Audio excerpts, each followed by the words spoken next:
welcome to World News by Denis Halandzovskyi. If you appreciate clear, balanced, and fact-driven reporting, make sure to subscribe and leave a comment. Your support helps us continue delivering independent global coverage. Tonight, we examine a development that may appear technical, but its consequences reach far beyond cartography. Ukraine has issued new official government maps that explicitly define all Russian-occupied territories, including Crimea, as Ukrainian land.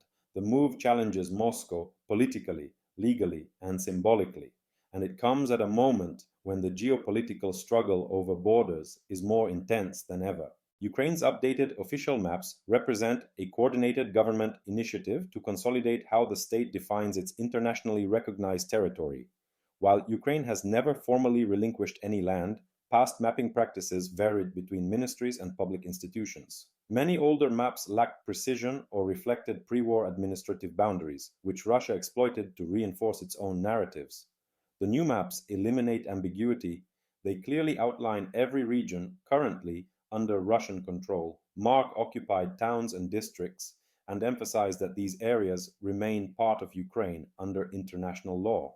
Importantly, the maps are now mandated for use across all state institutions, from schools and universities to government offices and diplomatic missions. This matters for several reasons. First, maps are instruments of statehood and legitimacy. They shape how both domestic and international audiences perceive territorial control. Second, they reinforce Ukraine's legal position, that no annexation by Russia is recognized, regardless of on-the-ground realities.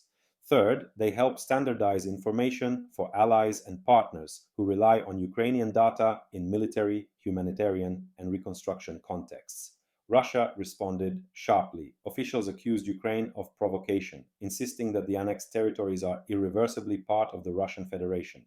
But internationally, Ukraine's maps align with the views of most democratic states, which reject Russia's territorial claims. Thus, while Russia objects politically, it lacks diplomatic ground to challenge Ukraine's cartographic stance.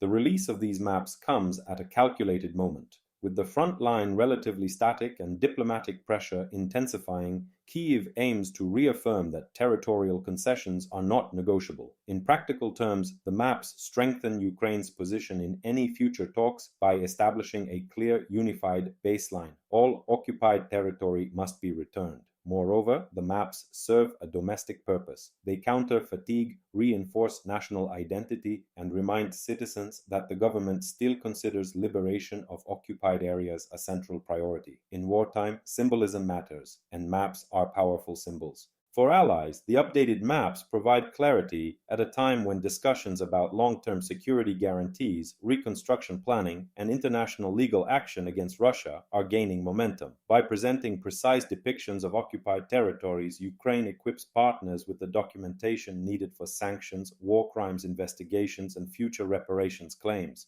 Meanwhile, in Russia, the maps strike a sensitive nerve. The Kremlin has repeatedly used cartography as propaganda, inserting annexed territories into school textbooks, public signage, and official communications. Ukraine's counter-move challenges that narrative directly. It reminds the world that despite Russia's control on the ground, sovereignty is defined not by force but by international law. Ultimately, the new maps are part of a broader political strategy to prevent the world from growing accustomed to Russia's occupation, to ensure that Ukraine's borders, as recognized globally, remain the starting point for any discussion about peace, and to assert that even amid war, Ukraine is shaping its own future on its own terms.